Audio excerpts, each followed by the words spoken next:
கிறிஸ்துவுக்குள் பிரியமான சகோதர சகோதரிகளே, இயேசு கிறிஸ்துவின் இனிதான நாமத்தில் உங்கள் அனைவருக்கும் என் அன்பின் வாழ்த்துக்கள்.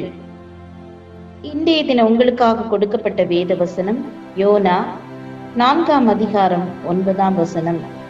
தேவன் யோனாவை நோக்கி, நீ ஆமணக்கு நிமித்தம் எரிச்சலாயிருக்கிறது நல்லதோ என்றார்.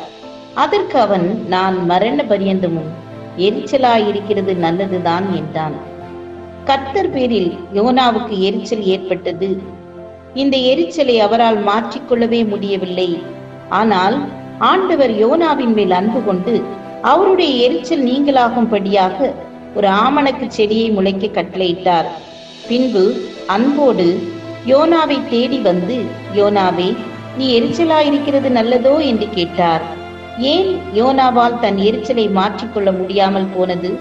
அவரது தீர்க்க தரிசனம் நிறைவேறாமல் போனதே அதன் காரணம். கர்த்தர் நினிவே மக்களுக்கு இரக்கம் பாராட்டி விட்டார். கர்த்தர் இரக்கமும் மனதுருக்கமும் நீடிய சாந்தமும் மிகுந்த கிருபையும் உள்ளவர் என்பதால் நினிவே மக்கள் ரெட்டுடுத்தி சாம்பலில் அமர்ந்ததை கண்டவுடன் அவர்களை மன்னித்து விட்டார்.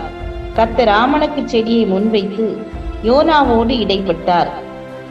நீ பிரயாசப்படாததும் நீ வளர்க்காததும் ஒரு ராத்திரியிலே முளைத்ததும் ஒரு ராத்திரியிலே அமிழ்ந்து போனதுமான ஆமணக்குக்காக பரிதபிக்கிறாய். வலதுகைக்கும் இடதுகைக்கும் வித்தியாசம் அறியாத 120,000 பேருக்கு அதிகமான மனுஷரும் அநேக மிருக ஜீவன்களும் இருக்கிற மகா நகரமாகிய நினிவேக்காக நான் பரிதபியாமல் இருப்பேனோ என்றார். பல வேளைகளில் நாம் தேவனுடைய அளவற்ற ஞானத்தையும் வழிகளையும் புரிந்து கொள்ள முடியாதபடியினாலே கர்த்தரிடத்தில் பல கேள்விகளை கேட்கிறோம். தேவனுக்கு விரோதமாய் முறுமுறுக்க கூட செய்கிறோம். வேதம் சொல்லுகிறது, மறைவானவைகள் நம்முடைய தேவனாகிய கர்த்தருக்கே உரியவைகள், வெளிப்படுத்தப்பட்டவைகளோ நமக்கும் நம்முடைய பிள்ளைகளுக்கும் எந்தெந்தைக்கும் உரியவைகள். இன்றைக்கும் கூட ஏன் என்னுடைய குடும்பத்தில் கஷ்டம், ஏன் நல்ல வேலை கிடைக்கவில்லை, கர்த்தர் ஏன் என்னுடைய பிள்ளையை எடுத்துக்கொண்டார் என்று பல கேள்விகள் உங்களுடைய உள்ளத்தில் எழலாம்.